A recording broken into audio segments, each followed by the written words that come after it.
Hi there, how are you? I'm good. How are you today? I am great. The sun's shining. I think spring is coming, everybody. Oh, yes. Happy I'm for that. excited. Yes, Yeah. me too. Okay. Well, I will get my face off of here. Okay, well, everybody, hi.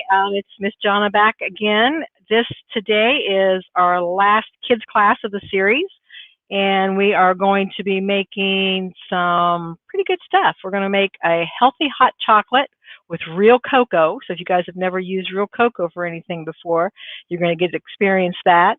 And we're going to make an applesauce cake that we're going to make into muffins. So I'm going to talk about different ways you can make a cake mix and what you can do with it, okay? So I want to talk a little bit before we get started. I know I always have all these different terms, and I know you guys probably can't see the recipe. Well, maybe you can there. All these different terms that we talk about when I'm talking about these recipes, and I always don't really, explain a lot of them. So I want to talk a little bit today about some of the things that or the words that are in some of these recipes so you understand. Now, keep in mind, you guys can always go to the myplate.gov or the celebrateyourplate.org websites and find a lot of these recipes, okay? So keep those in mind. So for this applesauce cake we're going to make today, going down through the ingredient panel, and this will be in the chat box. Miss Kathy will put this up so you can you'll have a copy of this. It talks about putting nuts in this recipe, and then it says it's optional. So what does that mean when you say it's optional? That's just what I mean. It's just like, okay, you can put these in there if you like nuts, or you can leave them out. So you've got that option to do that, okay? So if you like nuts, put them in. If you don't, leave them out. And that's a lot of times, like with raisins. A lot of people don't like raisins, and there's going to be raisins in this too. So if you don't like them, leave them out. They're not necessary for the recipe. But if it doesn't say optional after it, it usually is something you really should put in there because you need it for the recipe to work right, okay? And then things like preheat the oven. What does that mean? That means, okay, we're going to put this in the oven at 350 degrees. So if we would just open up the oven and put this cake mix in there and then turn the oven on, that cake mix would set in there in the pan for probably a good 5 minutes before it got to 350 degrees. And sometimes when you do that, it'll make it so it doesn't set up right. So you want to turn your oven on like a few minutes, at least 5 minutes before you're ready to put whatever you're baking in the oven, and let it come up to that temperature. So this one's 350 or it might be 400, whatever the temperature is, and let it get to that temperature before you put whatever you're cooking in there. That way you're starting it out at the temperature it's supposed to bake at, okay? And then today we're going to cream together. Ever heard that before?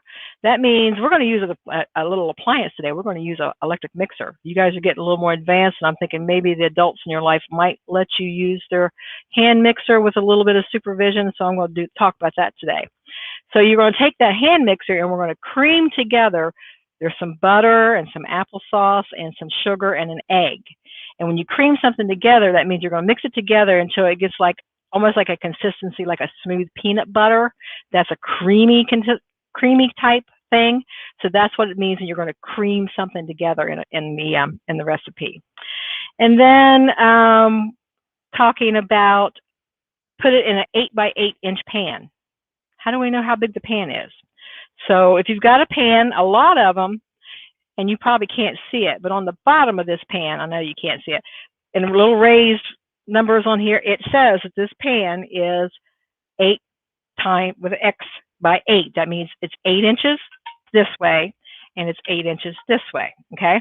So if you don't have it written on there, you can always use a ruler, and you got to measure the inside of the pan. So right here where it's from the inside to the inside here, we'll know it's 8 inches, and it's 8 inches this way as well. So if it doesn't say on the bottom of the pan how big it is, you can always use your handy dandy ruler and measure it, okay? So that's a few little cooking things that, I just assume you guys know sometimes, and I don't ever think to explain it a little bit. So I wanted to go a little bit more in depth with that a little bit today. Okay, so let's set that pan over there out of the way. And our recipe today, as I said, first one we're going to do is an applesauce cake.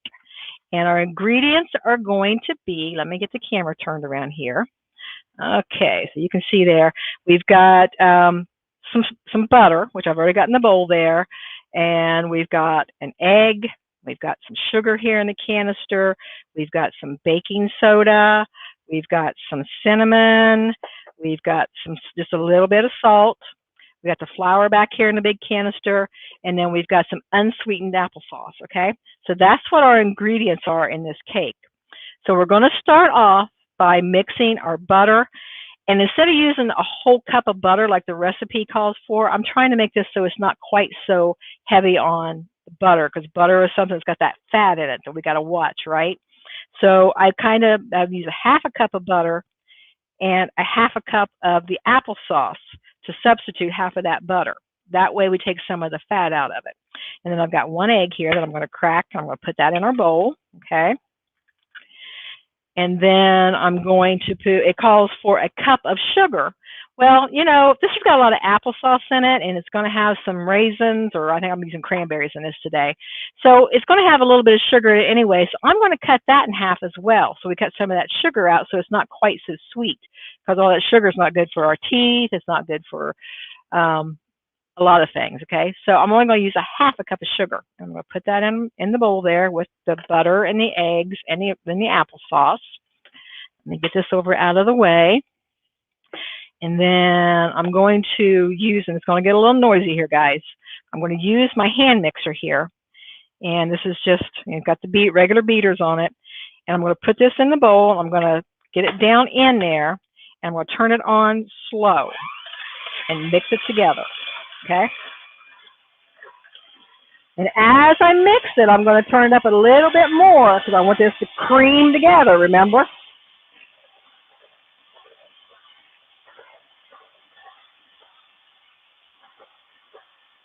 Okay, so there's that. Now the butter will tend to leave like little chunks in it. It won't get super creamy because butter will separate a little bit. But it's good enough and it's mixed together. And I'm going to take my spatula. This is a spatula. And I'm going to slide this around and get this all down in my bowl. Okay. And then I'm going to set this aside for the minute. And then I'm going to measure out all of my dry ingredients. So it calls for 2.5 cups of flour. Okay. So this is a dry measuring cup, right? And this is what we're going to measure things like sugar and flour and like the cinnamon we're going to do for the hot chocolate here after a bit. These are what, if something is a dry ingredient, you can use like pasta, or like the dry macaronis or the dry rices. That's what you're going to use a dry measuring cup for. And I'm going to measure out 2 cups flour, 2.5 cups actually. And you want to level off the top of it so it's nice and smooth. That way you can be sure that you got the right amount. Okay, so there's 1 cup. You guys didn't see that very well, did you? And then measure out the 2nd cup and smooth off the top of it. There's 2. And I'm going to take my 1/2 cup because I need 2.5 cups. And I'm going to do the same thing. Okay, so there's 2.5 cups of flour in there. All right, get this out of the way. And then we're going to add in a 2 teaspoons of baking soda. Baking soda is what makes the cake mix rise. That means, you know, it goes from being a flat liquid batter to a light fluffy one with little holes in it, makes it light and fluffy. So I want 1. And the same thing, you're going to level off the top of that. You want it to just be smooth across. 2. So there's 2 teaspoons of baking soda, and we're going to use a teaspoon of cinnamon as well. Okay, so you want to make sure you got pretty level there of your cinnamon. I love the smell of that. It smells really good. And then we're going to take a spoon and we're going to mix that all together. Okay, you want to get your baking soda and your cinnamon all mixed in with your flour.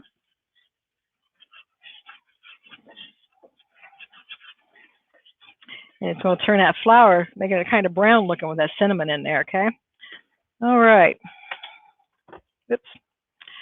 So then we're going to take these dry ingredients and we're going to mix them in with our butter and our egg and our applesauce there.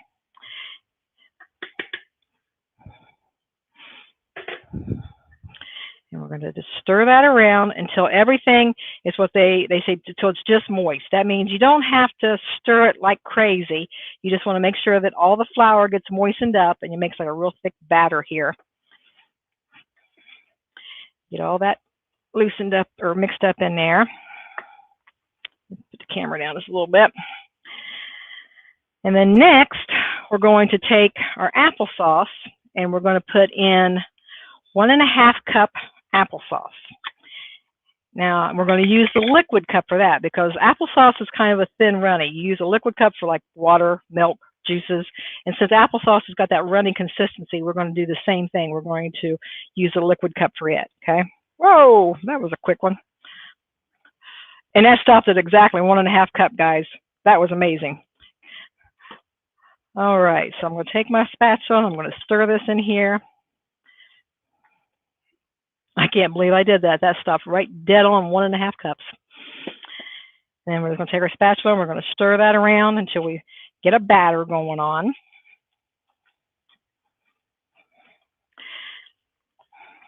And you want to take your spatula and you want to keep scraping the sides of that bowl so you're getting all your dry ingredients off of there, okay? And this batter is going to be really kind of thick and lumpy. It's not going to be real smooth. And this is a more of a cake that is like a coffee type cake. It's not going to be a light fluffy birthday cake type cake. So you make sure you're scraping on the bottom because you want to make sure that there's no dry flour down in the bottom there, okay? And see how that's all nice and mixed together. Now it calls for a cup of raisins and a cup of nuts, which the nuts are optional, but I'm decided I'm just going to put 1/2 cup of each. So I got 1/2 cup of walnuts and 1/2 cup of cranberries in here. And I'm going to mix those in.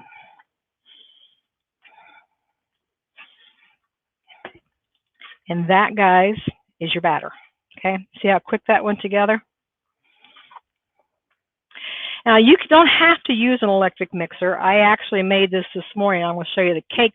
And like I said, I'm going to do this in muffins. And I made a cake this morning, and I did it with a whisk and this spatula. So you really, as long as you got your butter soft enough, you don't have to use the mixer. But it's kind of fun to use the mixer too. So, all right. So let me clean up my work area here just a little bit. And I forgot to put the salt in there, didn't I? And you know what? It's really not necessary, so I'm not going to put it in there because if I was thinking right, I think my butter was salted butter. Okay, so I'm going to make these into muffins. So this is a muffin pan. Now I'm sure you've all have seen these. It's just like a little pan. It's got like the little holes in it. And I've got liners. These are like the little paper cups that they put cupcakes in. And I'm going to use these instead of putting it into a cake pan. And I'm going to make individual muffins. And that way I can put these in the freezer and take them out and use them as I need them for breakfast or whatever. So I want to fill my liners up there. I'm going to do that with a spoon. I think it'll work better.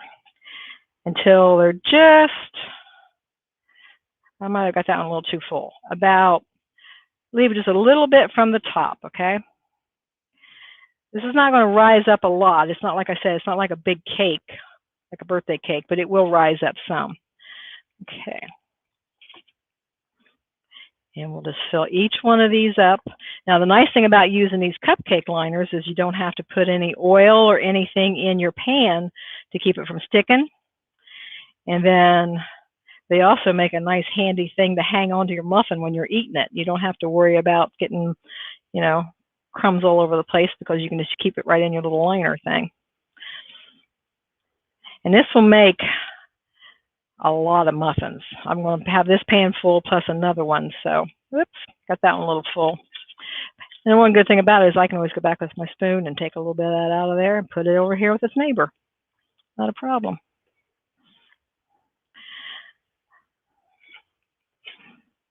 Okay. So I'm going to go ahead and start on our hot chocolate, and then I'll come back and we'll finish these muffins, okay? All right, so our hot chocolate today is called a healthy hot chocolate. And the ingredients are going to be, let me back the camera up a little bit here, some real cocoa. If you guys have ever tasted real cocoa, it is not like chocolate. Don't be fooled. I know a few years ago, people were doing it and putting it in their mouth, and it really tastes bad. It's really super bitter unless you put something sweet in it. It's going to have a little bit of the cinnamon in it. It's going to have honey for the sweetness and a little bit of vanilla extract for the flavor too. So we're going to start off with, we've got 2.5 cups of just skim milk here. Okay, so I'll pour that in my pan. Whoa, and I got it everywhere, didn't I? Didn't get lucky with that one like I did with the applesauce. And then I'm going to add in a 1/4 cup of cocoa. Now, cocoa it's kind of weird because it kind of balls up.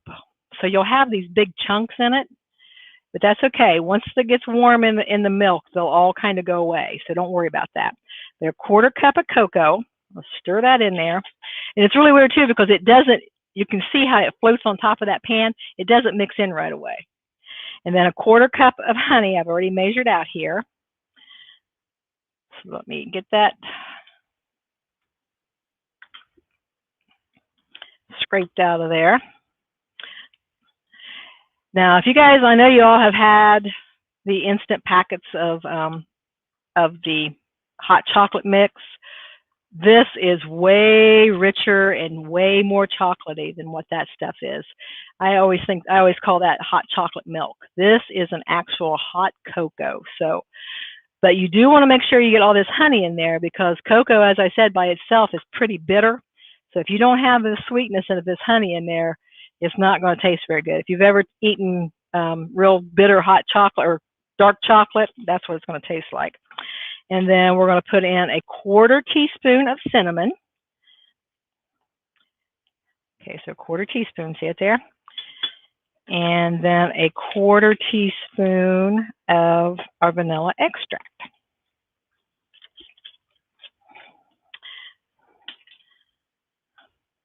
And you want to do level, okay? I didn't quite have that level, so I'll put a little bit more in there. All right. Now, like I said, this cocoa doesn't mix in really, really well. And you can see it floating on top there. So you want to take a whisk, and we're going to whisk this. And we're going to keep whisking it until we get it to blend together. And it takes it a little bit. It doesn't do it right away because you got to wait for the milk to get warm and kind of just dissolve that cocoa and dissolve that honey, and it all blends together. So we're going to, and you got to kind of keep an eye on milk. You can't just put milk on the stove and walk away from it because it will do what they call scorch, because there's a lot of fat in milk and it will cause it to stick to the bottom of the pan. So you got to keep an eye on it. You got to keep stirring it occasionally, depending on how high your heat is, and just keep a close eye on it. Now we're not going to bring this to a boil. It's just going to come up to, you'll be able to see it steaming. That way you'll know it's good and done. Let me wipe this honey off my finger. All right, so we're going to let that sit there and warm up a little bit. Don't let me forget to come back over and stir it, okay? So let's finish filling up our muffin tins here. And we're going to put these in an oven at 350 degrees for about, for the cake it says 40 minutes. So for the muffins, I think I'm going to cut that back to about 30 minutes and check them. And do anybody know how to check a cake or a muffin to make sure it's done? You just take a toothpick, just a regular old toothpick, like one of these here, and when it's in the oven, you pull it out and you stick it down. If it comes out and it's what they call clean, there's no like sticky cake batter on it, you know that cake is done and it's time to take it out of the oven, okay? They make special little tools called cake testers, but I use a toothpick because I've always got those handy. I'm not big on having all the fancy tools. All right, so 3 more and we'll have all these done and we can pop these in the oven. And then we'll stir our cocoa some more and we should be just about good to go. I've got this cake that I made up this morning to show you how good this turns out. Now, we've got our food groups here. We've got in the cake, we've got our grain. It's not a whole grain though, because we use all-purpose flour that is enriched flour, so it's not a whole grain. It's just a grain. And then we've got some protein in the nuts that we put in there and the egg that we put in there. And we've got, you can say we've got some fruit for the craisins, the cranberries that are in there. And so that's, we got 3 food groups in the muffins. And in the hot chocolate, we got our dairy. And that's pretty much it. We just got dairy in here. So, okay, guys, so let me put these in the oven real quick. I've got my oven heated to 350 degrees. I'm going to slide them in there. So let's stir our hot chocolate again. Oh, it's starting to get steamy already. I don't know if you can see it or not. And you don't want to boil it, because if you boil it, then you're just gonna get clumpy, because milk will, what they call, separate. The fat will separate in it, and you'll get like clumps in it. So here is the cake that I made this morning. This is the applesauce cake, and this is in the 9x9 pan, or 8x8 pan that it called for. And then when I took it out of the oven, I just sprinkled some sugar over it, real super light. And that way, it's got, you know, like some little extra flavor on top of it. Since I didn't put all the sugar in it, I could put a little extra on top just to make it a little pretty, and to give it just a little extra sweetness. Okay, so let me get a plate here, and we will serve up a piece of this cake. And our hot chocolate is already steaming, so I'm going to turn it off so it doesn't get too hot. Can you see the steam coming off the pan there? See how pretty that looks? And it gets a nice little top on it. Oh, I wish you guys could smell it, because it smells fantastic. All right, so let me get a little mug. And I'm going to take a ladle here, and I'm going to put some hot chocolate in our mug.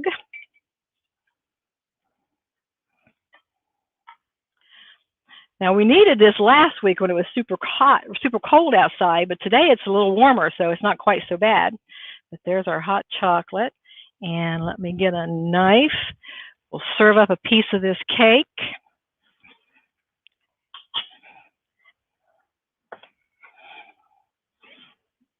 Ooh, looky there. You can see all the nice nuts and raisins in there. Looky there, guys. We got applesauce cake and hot chocolate. And if you want to get real fancy, you could put, you know, maybe some diced apples on top of that, and you could put a little bit of low-fat whipped cream on top of your hot chocolate, and you are in there. Really good dessert, really good choice to have a special treat for somebody.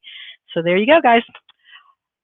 And I want you to try this hot chocolate, because this is really good stuff. It tastes like the real hot chocolate. It's real cocoa. Okay, Miss Kathy, what do you think? It looks, and I'm sure it does smell great. Oh, it does.